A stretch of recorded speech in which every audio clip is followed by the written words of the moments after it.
மாதுரிய தவத்தை வழிநடத்திய அம்மா அவர்களை நாம் வாழ்த்தி மகிழ்வோம். பேராசிரியர் அருள்நிதி கோமதி சுப்பிரமணியம் அம்மா அவர்களும் அவர்தம் அன்பு குடும்பமும் அருட்பேராற்றல் கருணையினால் உடல்நலம், நீள ஆயுள், நிறை செல்வம், உயர் புகழ், மெய்ஞானம் ஓங்கி வாழ்க வளமுடன், வாழ்க வளமுடன், வாழ்க வளமுடன்.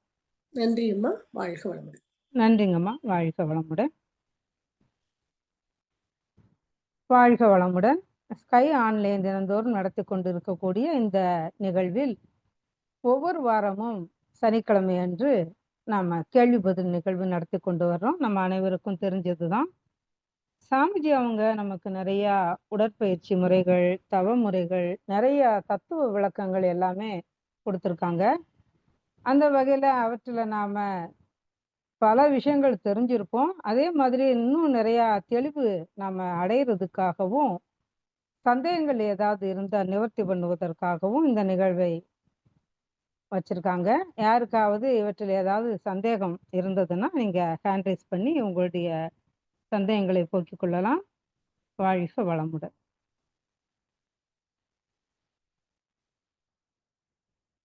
சந்தேகம் மட்டும் இல்லாமல் நம்முடைய கருத்துக்களை கூட நாம் சொல்லலாம்.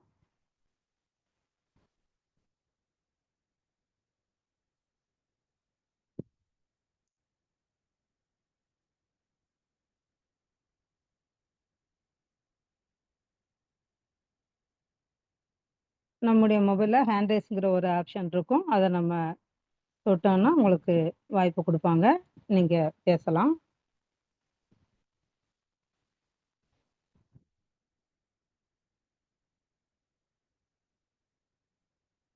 வாழ்க வளமுடன்.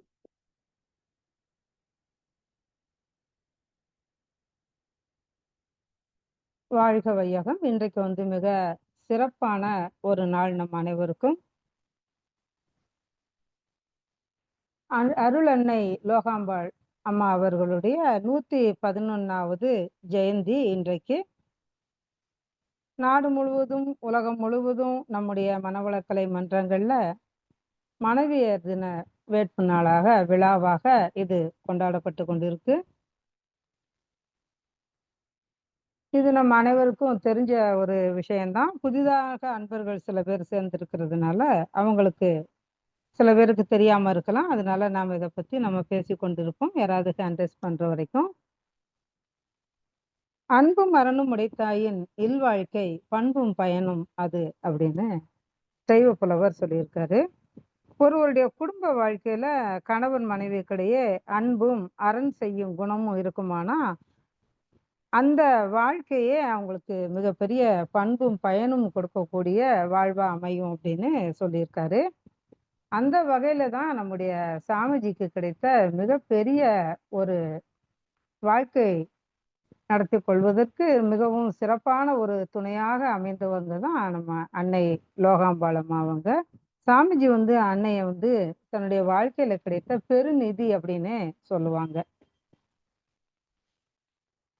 திருமணத்துக்கு முன்னாடி பாத்தீங்கன்னா அன்னை லோகாம்பாளம்மா அவங்க நல்ல செல்வ செழிப்பா வளர்ந்த போதும் கூட கணவரோட வாழ்க்கையில தோன்றினா எல்லா துன்பங்களையும் எளிதில் களையிறதுக்கும், அந்த சிக்கல்களை சமாளித்து வெற்றி பெறுறதுக்கும் அவங்க ஐடியா கொடுத்தாங்க. அவங்களும் அதில் பங்கெடுத்துக்கிட்டாங்க. மகரிஷி அவங்க இது பற்றி சொல்லும்போது, இது என்னோட பெற்றோர்கள் செய்த தவமே அப்படின்னு சொல்லுவாங்க. அம்மா மகரிஷி அவங்களுக்கு மனைவியாக கிடைச்சது என்னோட பெற்றோர்கள் செய்த தவமே அப்படின்னு சொல்லுவாங்க. எளிய வாழ்க்கை நடத்தினா கூட ஒருவருக்கொருவர் தனக்கு கிடைத்த பெருநிதி தான் என்னுடைய வாழ்க்கை துணை அப்படின்னு சொன்னாங்க. சாமிஜியும் அம்மாவை அப்படித்தான் சொல்லுவாங்க, அம்மாவும் சாமிஜியை அப்படித்தான் சொல்லுவாங்க. அந்த அளவுக்கு ரெண்டு பேரும் வாழ்க்கையில ஒற்றுமையாகவும் ஒருத்தருக்கு ஒருத்தர் அனுசரித்தும் ஒருவரை ஒருவர் வாழ்த்தி கொண்டும் வாழ்ந்து வந்தாங்க. அதைத்தான் சாமிஜி நம்மளுக்கும் நிறைய தத்துவ விளக்கங்கள்ல நம்ம வாழக்கூடிய வாழ்க்கை நெறிமுறைகளையும் சொல்லி வச்சிருக்காங்க. முதலாவது பாத்தீங்கன்னா 1994வது ஆண்டு அக்டோபர் 30ஆம் தேதி தான் மனைவியர் தின விழா கொண்டாடப்பட்டது கூடுவாஞ்சேரியில. அதற்கு முன்பாக அருளன்னை அவர்களுடைய இந்த பிறந்த தினத்த அன்பர்கள் எல்லாமே சாமிஜிட்ட வந்து கேட்டிருக்காங்க. அத பிறந்த நாள் விழாவா நம்ம எடுப்போம் அப்படின்னு. இப்போ சாமிஜி வந்து சொன்னாங்களாம், இப்படி பிறந்த நாள் விழா எடுக்கிறது ஒரு தன்முனைப்ப குடுக்கும். அதற்கு பதிலு நாம இந்த மாதிரி பண்ணலாம்னு சொல்லி, உலகம் முழுவதுமே அன்றைக்கு பெண்களை பெருமைப்படுத்தக்கூடிய விதமாக, முக்கியமா மனைவியை பெருமைப்படுத்தக்கூடிய விதமாக, மனைவியர் தின விழா கொண்டாடுவதா ஆரம்பிச்சு, முதலா 1994 அக்டோபர் 30ஆம் தேதி கூடுவாஞ்சேரியில நடத்தியிருக்காங்க. அன்னைக்கு மகரிஷியும், அம்மாவும் ஒண்ணா அமர்ந்து இந்த மாரி சில அ நம்ம செய்றோம் இல்லையா? மாலை மாற்றிக் கொள்வது, அருக்காப்பு போட்டுக் கொள்வது, இந்த மாதிரியான முறைகள் எல்லாமே அன்னைக்கு தான் ஃபர்ஸ்ட்டு ஆரம்பிச்சிருக்காங்க. அதற்கு முன்னாடி சாமிஜி வந்து சொல்றாங்க, அத ஆரம்பிக்கிறதுக்கு என்ன காரணம் அப்படின்னு, வந்து தந்தையர் நாள்னு கொண்டாடுறாங்க, ஃபாதர்ஸ் டே. அதே மாரி மதர்ஸ் டே கொண்டாடுறாங்க, சில்ட்ரன்ஸ் டே கொண்டாடுறாங்க. இப்படி தனித்தனியா ஒவ்வொருத்தவங்களுக்கும் ஒரு ஒரு நாள் கொண்டாடுறாங்க. பெண்கள பொறுத்தவரைக்கும் சுமங்கலி பூஜை, வரலட்சுமி நோன்புலாம் சொல்றோம் இல்லையா? அந்த அளவுல தன்னுடைய கணவர்கள் தினத்த கொண்டாடுறாங்க. கணவர் நல்லா இருக்கணும், நீண்ட ஆயுளோட இருக்கணும் அப்படின்னு நினைச்சு அவங்க எப்பவுமே அத ஒரு விரதமா ஏற்றுக்கொண்டு இருக்காங்க. ஆனா மனைவியர் தினம் வந்து எந்த ஊர்லயுமே இல்ல. அப்ப இது ஒரு நன்றி மறந்த செயல் இல்லையா? அப்படின்னு சாமிஜி சொல்றாங்க. அது அவங்க மனச உறுத்திக்கிட்டே இருந்துச்சாம். அப்போ இத நான் மட்டும் செஞ்சா பத்தாது. நாடு முழுவதும் இருக்கக்கூடிய ஆண் மக்கள் எல்லாரும் தெரிஞ்சுக்கணும். பெண்மையோட பெருமைய உணரணும் அப்படிங்கிற அளவுல சாமிஜி ஆராய்ச்சி பண்ணி, அம்மாவுடைய பிறந்த நாளையே வச்சு தொடங்கி, மனைவியர் தினம்னு கொண்டாடலாம் அப்படின்னு ஆரம்பிச்சாங்க. அப்படி ஆரம்பிக்கப்பட்ட இந்த விழா தான் இன்றைக்கு எல்லா இடங்கள்லயும் நடந்துகிட்டு இருக்கு. சாமிஜியோட அந்த சிந்தனை எல்லா பெண்களையும் பெருமைப்படுத்தக்கூடியதா, எல்லா மனைவியரையும் வாழ்த்தக்கூடிய ஒரு விஷயமா இன்ன வரைக்கும் நடந்துகிட்டு இருக்கு. அந்த நிகழ்வு நடந்தபோது கூட சாமிஜி வந்து சொல்லுவாங்களாம், எல்லாரும் என்னை அருட்தந்தைன்னு சொல்றீங்க. ஆனா உங்களோட திருமணத்த நான் நேரடியா பார்க்கல. ஆனா இன்னைக்கு நான் பார்க்கிறேன். நீங்க எல்லாரும் தம்பதிகளா உட்கார்ந்து இருக்கிறத பார்க்கும்போது எனக்கு ரொம்ப மகிழ்ச்சியா இருக்கு அப்படின்னு சொல்லி சொன்னாங்களாம். ஏன்னா, அதுல மாலை மாற்றி தானே எல்லாமே அந்த ஃபங்ஷன் நடக்குது. அத பார்த்த உடனே அவங்க வந்து ரொம்ப மகிழ்ச்சி அடைஞ்சு சொல்றாங்க. "இன்னைக்கு நான் உங்க எல்லாருடைய கல்யாணத்தையும் பார்க்குற மாதிரி இருக்கு" அப்படின்னு. சாமிஜி வந்து பெண்மைய எப்பவுமே பாராட்டணும்னு சொல்லுவாங்க. பாராட்டணும்னா, ஏதோ பெருசாலாம் நீங்க ஒண்ணும் சொல்ல வேண்டாம். என்ன இருக்கோ உள்ளத பாராட்டுனாலே போதும் அப்படின்னு சொல்றாங்க. சாப்பாடு செஞ்சு போட்டா, சரி நல்லா இருக்குன்னு சொல்லலாம்ல. ஆனா, அது நல்லா இருக்குன்னு சொல்றதுக்கு நெறைய பேருக்கு மனசு வராது. காலையிலிருந்து இரவு வரைக்கும் ஒரு பெண் வந்து தன்னுடைய குடும்பத்துக்காகத்தான் அனுதினமும் பாடுபட்டு கொண்டே இருக்கிறாங்க. இருந்தாலும் கூட அத நன்றி பாராட்டி சொல்லக்கூடிய அளவுக்கு நமக்கு அந்த மனசு வந்து வராது. சாமிஜி வந்து அ ஆரம்பத்திலேயே அவங்க வந்து சொல்லியிருக்காங்க, நான் வந்து எனக்கு பொருள் ஈட்டக்கூடிய அந்த பணியிலயும், குடும்ப வாழ்க்கையிலயும் 50 ஆண்டு கழிஞ்சிருச்சு அப்படின்னா, மீதி வாழ்நாள அருட்பணியில முழுமையா செலவிட முயற்சி பண்ண நான் முடிவு பண்ணியிருக்கேன். அப்படின்னு சொல்லி எப்பவுமே சொல்லிக்கிட்டே இருப்பாங்களாம். அப்போ நாம நினைக்கிறோம், அப்ப சொன்ன மாதிரி சின்ன சின்ன விஷயங்கள கூட பாராட்ட நமக்கு மனசு வராம, சாதாரண வாழ்க்கையில இருக்கக்கூடியவங்க அவங்க மனைவிய, அல்லது மனைவியானவங்க கணவனையுமே எடுத்துக்கொள்ளலாம். பாராட்ட மனசு வராத இருக்கிற காலகட்டத்தில, சாமிஜி செய்ததும், அவங்க மனைவி செய்ததும் எவ்வளோ பெரிய விஷயம் அப்படின்னு நம்ம பார்க்கணும். சாமிஜிக்கு 2 மனைவி இருந்தாங்க. அப்ப சாமிஜி வந்து அந்த 50 வயது நிறைவானதுக்கு அப்புறம், அவங்க வந்து இந்த இல்வாழ்க்கைய துறந்து மக்கள் சேவைக்காக தங்கள முழுமையா அர்ப்பணிச்சுக்கிட்டாங்க. அப்படி அர்ப்பணிச்சு கொண்ட போதும் கூட, அ அன்னையர் 2 பேருமே வந்து கண்ல கண்ணீர் மல்க அவர வந்து வழி அனுப்பி தான் வச்சாங்களாம். "மக்களுக்காக நீங்க போறீங்க" அப்படின்னு. அப்ப அன்னை லோகாம்பாள் தான் சொன்னாங்களாம், "நீங்க அருட்தொண்டு புரியறதுக்காக வீட்ட விட்டு போறீங்க.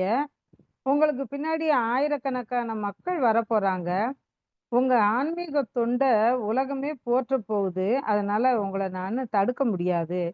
இந்த சமயத்துல நான் உங்ககிட்ட 2 வரம் மட்டும் கேட்பேன்னு" கேட்டாங்களாம். அப்ப என்னன்னு பார்த்தோம்னா, பல ஆயிரக்கணக்கான மக்கள் உங்கள்ட்ட பார்க்கறதுக்கு வருவாங்க. அவங்களோடு நாங்களும் வந்து பார்க்கறதுக்கு எங்களுக்கு தடை இல்லாம, நாங்க நெனச்சபோது உங்கள பார்க்கக்கூடிய ஒரு வரம் எங்களுக்கு வேணும். அதே மாதிரி நீங்க நல்ல உடல் நலத்தோட இருக்கணும். அதுதான் எங்களுடைய வேண்டுதல். ஆனா கொஞ்சம் ஏதாவது ஒரு காரணத்தால உங்களுக்கு உடல் நலம் குறைஞ்சா கூட, உங்களுக்கு வந்து தொண்டாற்றக்கூடிய வாய்ப்ப எங்களுக்கு நீங்க குடுக்கணும் அப்படின்னு சொல்லி சொன்னாங்களாம். அந்த 2 வரத்த மட்டும் கேட்டு சாமிஜி சரின்னு சொன்னதுக்கப்புறம் அவங்க அனுப்பிச்சுட்டாங்களாம் சாமிஜிய. அப்போ அந்த சூழ்நிலையிலயும் வந்து பார்த்தீங்கன்னா, அவங்க எவ்வளவு ஒரு பெரிய இன்னைக்கு நம்ம வாழ்க்கையில ஒரு சின்ன வேலைய ஏதாவது கணவர் செஞ்சா கூட நெறைய இடங்கள்ல மனைவி என்ட்ட சொல்லாம நீங்க எப்படி செய்யலாம்? நீங்க எப்படி செய்யலாம்? செய்ய போச்சுன்னு சொல்லிட்டு நெறைய சண்டை நடக்கிறது நாம பார்த்துருக்கோம். ஆனா முழுமையா அவர் அந்த சமுதாயத்துக்காக 2 அண்ணையும் ஒப்படைச்சு, அவங்க அத வந்து அப்படியே ஏத்துக்கிட்டாங்க. சாமிஜி இந்த சமுதாயத்துக்கு தானே தொண்டு செய்ய போறாங்க, மக்களுக்கு தானே தொண்டு செய்ய போறாங்கன்னு, அத அப்படியே ஏத்துக்கிட்டு அவங்க அனுப்பி வச்சிருக்காங்க. அப்ப எவ்வளவு பெரிய தியாகிகளா அவங்க இருந்திருக்கணும். அதனால தான் அவங்களுடைய அந்த பிறந்த தினத்த இன்னைக்கும் நாம மன்றங்கள்ல கொண்டாடி கொண்டு இருக்கிறோம். அப்ப அதே மாதிரி சாமிஜி வந்து பொதுமக்களுக்காகவே தன்னுடைய வாழ்க்கைய அர்ப்பணிச்சு கொண்டாங்க. அதுக்கு சாமிஜி வந்து கணவன் மனைவி உறவுக்கு எப்பவுமே ஒரு பெரிய மதிப்பு உண்டு அப்படின்னு சொல்லுவாங்க. அதுக்கு வந்து ரொம்ப ஒரு உயர்வான ஒரு விஷயமா சொல்லுவாங்க. மத்த எல்லா ம உறவுகளையும் விட இது ரொம்ப முக்கியமான ஒரு உறவுன்னு சொல்லுவாங்க. அதுக்கு ஒரு காரணமும் சொல்லுவாங்க. ஒரு இறைவன் இன்னொரு இறைவனுக்கு தன் வாழ்நாள் முழுவதும் துணை நின்று உதவ வந்தவர் தான் வாழ்க்கை துணை அப்படின்னு சொல்லி சொல்றாங்க. அப்போ ஒரு சாதாரண நம்ம என்ன நினைக்கிறோம், ஒரு வாழ்க்கை துணைனா ஏதோ நம்முடைய டெய்லி வீட்ல இருப்பாங்க, சமையல் பண்ணி போடுவாங்க, கணவர் ஆனா போய் வேலைக்கு போவாரு. இதுதான் வந்து நம்ம வாழ்க்கை துணையோட கடமைன்னு நெனைக்கிறோம். ஆனா சாமிஜி, 2 பேரும் இறைவன் அப்படின்னு சொல்லியே அவங்கள பெருமைப்படுத்துறாங்க. அதுலயும் பெண்கள பத்தி சாமிஜி நெறைய இடங்கள்ல ரொம்ப சிலாகிச்சு மதிப்பா சொல்லியிருப்பாங்க.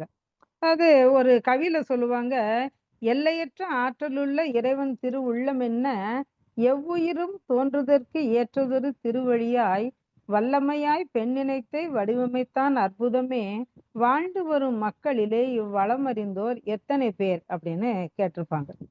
இப்ப இந்த பெண்கள் அப்படிங்கிறவங்க வந்து பார்த்தீங்கன்னா, எல்லையற்ற ஆற்றலுடைய இறைவன் திருவுள்ளம் என்ன, எவ்வுயிரும் தோன்றுதற்கு ஏற்றதொரு திருவழியாய் அப்படின்னு சொல்றாங்க. அதாவது சாமிஜிட்ட வந்து கேள்வி கேட்கும்போது, அவங்க அதுக்கு ஒரு பதில் சொன்னாங்களாம். அதாவது இந்த உலகத்தில் இருக்கக்கூடிய மக்கள்ல பாதி பேர் பெண்கள் தான் அப்படின்னு சொன்னாங்களாம்.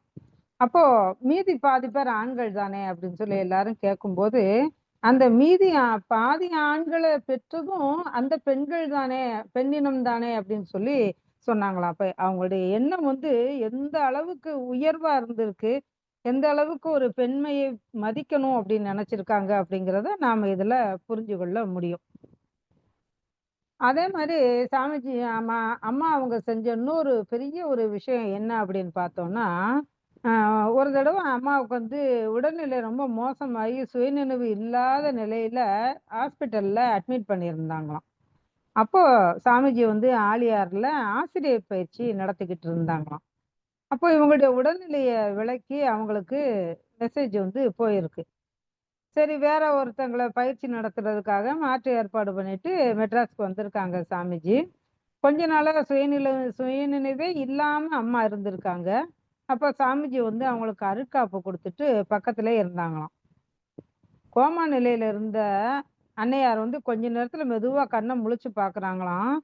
அந்த நிலையிலயும் தன்னோட கணவர பார்த்து அவங்க சொன்னாங்களாம், உங்களுக்காக நூற்றுக்கணக்கான அன்பர்கள் அங்க காத்து கிடப்பாங்களே! நீங்க ஏன் என்னைய பார்க்க இவ்ளோ தூரம் வந்தீங்க? எனக்கு என்ன ஆயிட போது?" அப்படின்னு சொல்லி சொன்னாங்களாம். இதெல்லாம் எவ்வளவு பெரிய ஒரு தியாகம் அப்படிங்கிறத, நாம டெய்லி நம்மளோட வாழ்க்கையில நடக்கக்கூடியதோட லிங்க் பண்ணி பார்த்தாலே தெரியும். நாம அந்த அளவுக்கு பொறுமையா இருப்போமா அப்படிங்கிறது. இப்ப எப்படி மக்களுக்காக சாமிஜி தொண்டு செய்யணும்னு நினைச்சாங்களோ, அதே அளவுக்கு அம்மாவும் வீட்ல இருந்து நமக்கு தொண்டு செய்து கொண்டே தான் இருந்திருக்காங்க. அப்படிப்பட்ட அம்மாவினுடைய பிறந்த நாளை தான் மனவளக்கலை மன்றங்கள்ல நாம இப்ப மிக சிறப்பா கொண்டாடி கொண்டு வருகிறோம்.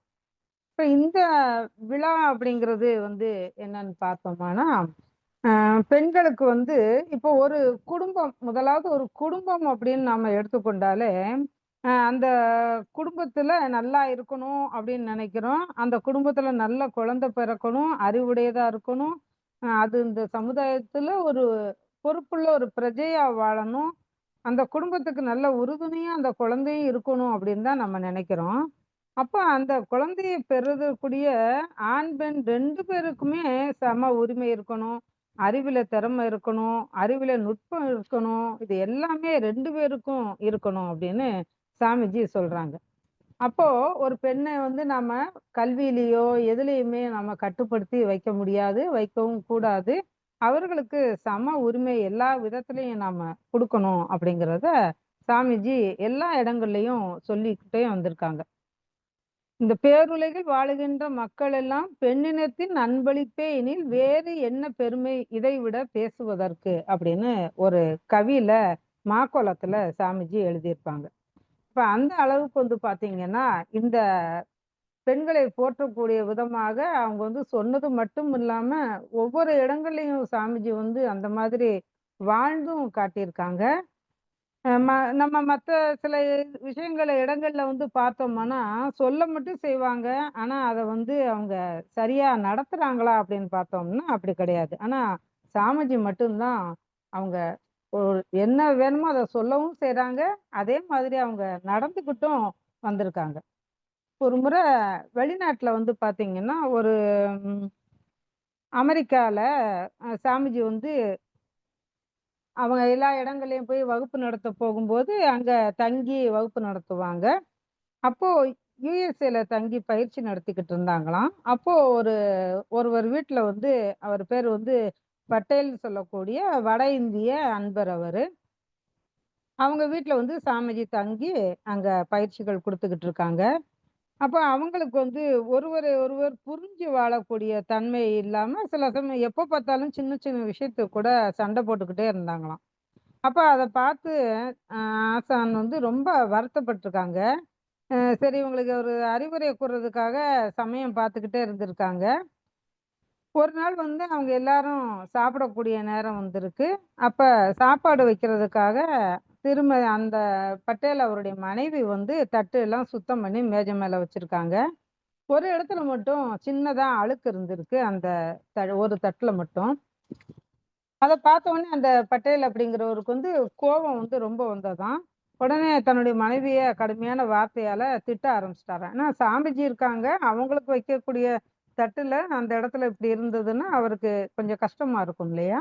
அதுக்காக அவ்வளோ கோவமா பேசியிருக்கிறாரு.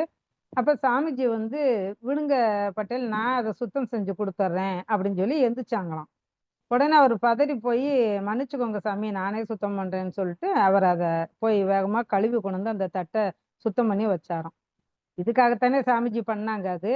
அப்ப சாமிஜி வந்து சொன்னாங்களாம், மிஸ்டர் பட்டேல், நீங்க இத முன்னாடியே செஞ்சிருந்தா எவ்வளவு நல்லா இருந்திருக்கும். ஏன்னா தட்டோட முழு பகுதியும் அவங்க சுத்தம் பண்ணி வச்சுட்டாங்க. அதுல ஒரு சின்ன ஒரு அழுக்கு, அத உங்க பங்கா நெனச்சு நீங்க சுத்தம் பண்ணியிருக்கலாமே! ஏன் இவ்வளவு சினப்படணும்? இது தேவையே இல்லையே! இப்ப 2 பேருக்கும் வருத்தம் தானே!" அப்படின்னு சொல்லி சொன்னாங்களாம். அப்ப அத எவ்வளவு அழகா அவங்களுக்கு புரிய வச்சாங்க அப்படிங்கிறத நாம பார்த்திருக்கோம். இது மாரி சம்பவங்கள் நெறைய நம்ம கேட்டுருக்கோம். அது மாதிரி மனைவி கணவன மதிக்கக்கூடியதுக்கும் நெறைய அட்வைஸ் சாமிஜி குடுத்துருக்காங்க. அ ஒரு தடவ வந்து ஒரு பெண் வந்து சாமிஜிய பார்க்க வந்தாங்களாம். அவங்க வந்து தன்னுடைய கணவர் மேல நெறைய மனக்குறை சொல்லியிருக்காங்க. அப்போ "என்னம்மா உனக்கு குறை?" அப்படின்னு சாமிஜி கேட்டபோது, "என்னோட கணவர் வந்து என்னைய ரொம்ப உதாசீனப்படுத்துறாரு. என்ன மதிக்கிறதில்ல. என்கிட்ட எதையும் கலந்து பேசுறதில்ல. எனக்கு வாழ்க்கையே வெறுப்பா இருக்கு சாமி" அப்படின்னு சொல்லி சொன்னாங்களாம். அப்ப சாமிஜி அந்த பெண்ட்ட கேட்டுருக்காங்க, "அம்மா உங்க கணவர் வந்து உங்களுக்கு எதாவது நல்லது பண்ணியிருக்காரா? அத நினைவுபடுத்தி சொல்ல முடியுமா?" அப்படின்னு. கொஞ்ச நேரம் அந்த அம்மா யோசிச்சுட்டு சொல்லுச்சாம், "ஆமா சாமி, நான் வந்து 12ஆம் கிளாஸ் படிச்சுட்டு இருக்கையில எனக்கு திருமணம் ஆயிடுச்சு. எனக்கு படிக்கணும்னு ஆசை. என்னோட கணவர் தான் என்னைய வந்து படிக்க வச்சாரு. டெய்லி கொண்டாந்து பள்ளிக்கூடத்துல விட்டுட்டு என்னைய கூட்டிட்டு வேலைக்கு போவாரு" அப்படின்னு சொல்லி, விட்டுட்டு வேலைக்கு போயிட்டு வந்து என்னைய கூட்டிட்டு போவாரு அப்படின்னு சொல்லியிருக்காங்க. அதே மாதிரி பட்டப்படிப்பு படிக்கிறதுக்கு ஆசை. அதுக்கும் அவரே வந்து ஹெல்ப் பண்ணாரு. என்னைய படிக்க வச்சாரு. எல்லாமே பண்ணாரு. என்னோட சேர்ந்து வந்து தங்கி இருந்து அவர் அந்த பரீட்சை எழுதுறதுக்கும் எனக்கு ஹெல்ப் பண்ணாரு அப்படின்னு சொல்லியிருக்காங்க. அதே மாதிரி வீட்டு வேலைகள்லயும் எனக்கு காய்கறி வாங்கிட்டு வர்றது, வீட்ல வந்து சின்ன சின்ன வேலைகள் செய்றது, காய்கறி நறுக்கி வைக்கிறது, எல்லா வேலையுமே அவர் எனக்கு செய்வாரு அப்படின்னு சொல்லி சொன்னாங்களாம். அப்போ சாமிஜி வந்து கேட்டாங்களாம், "ஏம்மா இதுக்கு மேல ஒரு கணவர் வந்து மனைவிக்கு என்ன செய்யணும்னு நீங்க எதிர்பார்க்குறீங்க? இப்படி ஒரு கணவர் கிடைச்சதுக்கு நீங்க வாழ்க்கையில ரொம்ப புண்ணியம் பண்ணியிருக்கணும். அவர் வாழ்க்கையில இதுவரைக்கும் உங்களுக்கு செஞ்ச நன்மை எல்லாம் கொஞ்சம் நினைச்சு பாருங்கன்னு" சொன்னாராம். அதுக்கப்புறம் தான் அந்த அம்மா, "ஆமா சாமி உண்மைதான். இது நான் செஞ்ச பெரிய பாக்கியம் தான் இதுக்கு காரணம். ஏன்னா நான் வந்து டீச்சரா இருக்கேன். நாங்க வந்து ஒரு 30 ஆசிரியைகள் எங்க ஸ்கூல்ல வேலை செய்றோம். மதியானம் உணவு இடைவேளையும்போது ஓய்வறையில உட்காந்து எல்லாரும் அவங்கவங்க கணவர்கள பத்தி, வீட்ட பத்திலாம் பேசிக்கிட்டு இருப்பாங்க. அப்போ எல்லாருமே வந்து என் கணவர் எனக்கு வேலை செய்றதில்ல, நான் சொன்னா கேட்கறதில்ல, அப்படி இப்படின்னு குறைகளா பேசிக்கிட்டே இருப்பாங்க. அத கேட்டு கேட்டு எனக்கும் அந்த குறை பேசக்கூடிய ஒரு பழக்கமே வந்துருச்சு. இப்ப நீங்க சொன்னப்புறம் அதுக்காக நான் என்னுடைய ஓய்வறையில போயி என்னோட கணவரோட பெருமைய மட்டும் பேசுறதுன்னு நான் முடிவு பண்ணிட்டு போனேன். அதுக்கப்புறம் எல்லாருமே போட்டி போட்டுக்கிட்டு அவங்களுடைய கணவர்களுடைய பெருமையவே பேச ஆரம்பிச்சாங்க. அப்படின்னு சொல்லி, நாங்க வாழ்க்கையில எல்லாருமே பெரிய மாற்றத்த அடைஞ்சிருக்கோம் அப்படின்னு சொல்லி சொன்னாங்களாம். இப்போ ஒரு இல்வாழ்க்கையில கணவர் வந்து மனைவியை எப்படி மதிக்கணும் அப்படிங்கிறதையும் சாமிஜி நமக்கு எடுத்து சொல்லியிருக்காங்க. மனைவி வந்து கணவரை எப்படி மதிக்கணும் அப்படிங்கிறதையும் எடுத்து சொல்லியிருக்காங்க. அப்போ அந்த கணவன் மனைவி உறவு அப்படிங்கிறது எப்பவுமே வந்து ஒரு ஸ்மூத்தா போய்க்கிட்டே இருக்கணும் அப்படின்னு சொல்லி சொல்றாங்க. அதே மாரி வந்து ஒரு வெளிநாட்டுல வந்து குடும்ப அமைதி பத்தி சாமிஜி சொல்லிக்கிட்டு இருந்தாங்களாம். அப்போ அ ஒரு பெண்கள பத்தி பெருமையா அவரு பேசியிருக்கிறாரு. ஆண்களுக்கு சமமான மரியாதை இல்லாம, அதுக்கு மேல ஒரு சிறந்த மதிப்பும் பெண்ணுக்கு குடுக்கணும் அப்படின்னு சொல்லியிருக்காங்க. அப்போ ஒருத்தருக்கு வந்து அது பிடிக்கல. எதுக்கு இப்படி பெண்கள வந்து பெருமையா பேச வேண்டிய அவசியம் என்ன இருக்கு அப்படின்னு நெனைக்கிறாரு. அப்போ, "ஐயா நீங்க வந்து பெண்கள உயர்த்தி பேசி அவங்களுக்கு நீங்க ரொம்ப முக்கியத்துவம் குடுக்குறீங்க. எனக்கு அது ஏற்புடையதா இல்ல." அப்படின்னு சொல்லியிருக்காரு. அது சாமிஜி வந்து, "நீங்க இந்த உலகத்துக்கு எப்படி வந்தீங்க? ஒரு பெண் தானே உங்கள 10 மாசம் வச்சு வயித்துல வச்சு சுமந்து கொண்டு வந்தாங்க. அவங்க உண்ட உணவ, அவங்க சுவாசிச்ச காத்த தானே நீங்க பங்கிட்டுக்கிறீங்க. உங்களுக்கு உணவு ரத்தத்தை சிந்திலையா குடுத்துருக்காங்க." அப்படின்னு சொல்லி சொன்னாங்களாம். அப்போ ஒரு நம்ம அதுக்கு ஒரு உதாரணம் சொல்றாங்க. நம்ம கடையில போய் ஒரு புதிய வாகனம் வாங்கும்போது, அந்த கம்பெனியே உங்களுக்கு முதல் பெட்ரோலையும் அதுல இட்டு நிரப்பி நீங்க போறதுக்கு குடுக்கும். அதேபோல தாய் தானே உங்களுக்கு ரத்தத்தையே பாலாக்கி உங்களுக்கு முதல் ஃபியூல் அளிச்சு, நீங்க உயிர் வாழ்றதுக்கு உதவி பண்ணாங்க. அதுக்கு மேல பல மாதங்களும் அந்த தாயோட பாலை குடிச்சு தானே வளர்ந்தீங்க அப்படின்னு சொல்லி பல விஷயங்கள வீட்ல அதே மாதிரி பெண்கள் எந்தெந்த வகையில நம்மளுக்கு துணை புரியுறாங்கன்னு எல்லாமே சொன்ன உடனே, அவர் உண்மையிலேயே நீங்க சொன்னது சரிதான் அப்படின்னு ஒத்துக்கிட்டாராம். அப்ப இப்படி பல வகையில பெண்களை வந்து பெருமையா சாமிஜி சொன்னதுனாலயும், அவங்க அத நினைச்சதுனாலயும், இந்த நாளை வந்து மனைவி நல வேட்பு நாளா உலகில் உள்ள அனைத்து ஆண்களும் அவங்க மனைவிய வாழ்த்தி மகிழணும். குடும்பம் ஒரு ஒற்றுமையான, ஒரு அமைதியான நதி போல, நீரோடை போல போகணும் அப்படிங்கிறதுக்காக, சாமிஜி இந்த அருமையான ஒரு நிகழ்வை நம்மளுக்கு நிகழ்த்தி குடுக்குறாங்க. இன்றும் எல்லா இடங்கள்லயும் அந்த நிகழ்வு நடந்த போதும் கூட, அத்தனை இடங்கள்லயும் சூக்குமமாக சாமிஜியும், அம்மா அவர்களும் நிறைந்திருந்து, நம்ம அனைவரையும் ஆசீர்வாதம் பண்ணிக்கொண்டே இருக்கிறாங்க. அதனால ரொம்ப அருமையான ஒரு நிகழ்வு. புதிதாக வந்த அன்பர்கள் உங்களுடைய மன்றங்கள்ல நடக்கக்கூடிய அந்த நிகழ்வ அடுத்த ஆண்டிலாவது கண்டுகளிக்குமாறு கேட்டுக்கொள்கிறேன். அ கேள்வி எதுவும் இல்லாததால இந்த ஒரு சிறு சிந்தனையை நான் இப்போ குடுத்தேன். அனைவருக்கும் நன்றி. வாழ்க வளமுடன். வாழ்க வளமுடன் அம்மா. வாழ்க வளமுடன்மா. யாராவது கேள்வி இருந்ததுன்னா நீங்க ஹேண்ட் ரைஸ் பண்ணலாம். அல்லது நம்ம நிகழ்ச்சியை நிறைவு செய்து கொள்ளலாம். நிறைவு பண்ணிக்கலாம்மா. பண்ணிக்கலாமா? சரி. பண்ணிக்கலாம்மா. ஆ வாழ்க வளமுடன்மா. அன்னை லோகாம்பாள் அம்மாவின் பிறந்த நாளான இன்று அவர்களை பற்றியும், அவரது சிறந்த பண்பை பற்றியும் நிறைய சொன்னாங்க. முதல்ல 1994ல அக்டோபர் 30ஆம் தேதி தான் இந்த அன்னை லோகாம்பாள் அம்மாவின் பிறந்த நாளை வந்து மனைவி நல வேட்பு நாளாக கொண்டாடி மகிழ்ந்தார்கள் என்பதில் ஆரம்பிச்சு, சுவாமிஜியின் 2 மனைவிகளின் வரத்தை எப்படி நிறைவேற்றினார். அப்புறம் கணவன் மனைவி ஒருவருக்கு ஒருவர் விட்டு கொடுத்து வாழ நிறைய அறிவுரைகள் சுவாமிஜி குடுத்துருக்காரு. நிறைய எக்ஸாம்பிள்ஸ் குடுத்தாங்க. பட்டேல் வீட்டு குடும்பத்தை பற்றி அவங்க எக்ஸாம்பிள் சொன்னாங்க. வாழ்க்கை துணையை பத்தி நல்ல பெருமைப்படுத்தினார் நம்ம சுவாமிஜி. பெண்களை பார்த்தீங்கன்னா, மதிப்போடு போற்றினார். கணவன் மனைவி உறவுதான் உலகத்திலேயே மிகவும் முக்கியமான உறவு என்பதை உணர்த்த உலகில் சரிபாதி ஆண், பெண் அந்த அந்த பாதி ஆண்களையும் பெற்றவர்கள் யாரு? அந்த பெண்கள் தான். இல்லையா? உலகில் உள்ள அனைத்து ஆண்களும் மனைவியை மதித்து இந்த நாளை கொண்டாட வேண்டும் என்றுதான் இந்த அ மனைவி நல வேட்பு நாள் கொண்டாடிக் கொண்டு இருக்கிறோம். சுவாமிஜியும், அன்னையும், தந்தையும் அவங்களோட ஆசீர்வாதம் என்றென்றைக்கும் நமக்கும் துணையாக இருக்கும். வாழ்க வளமுடன். நன்றி அம்மா. அவர்களை இப்போது நம்ம வாழ்த்தலாம். பேராசிரியர் அருள்நிதி கலைச்செல்வி மாரிமுத்து அம்மா அவர்களும், அவர்தம் அன்பு குடும்பமும் அருட்பேராற்றல் கருணையினால் உடல் நலம், நீளாயுள், நிறை செல்வம், உயர் புகழ், மெய்ஞானம் ஓங்கி வாழ்க வளமுடன்.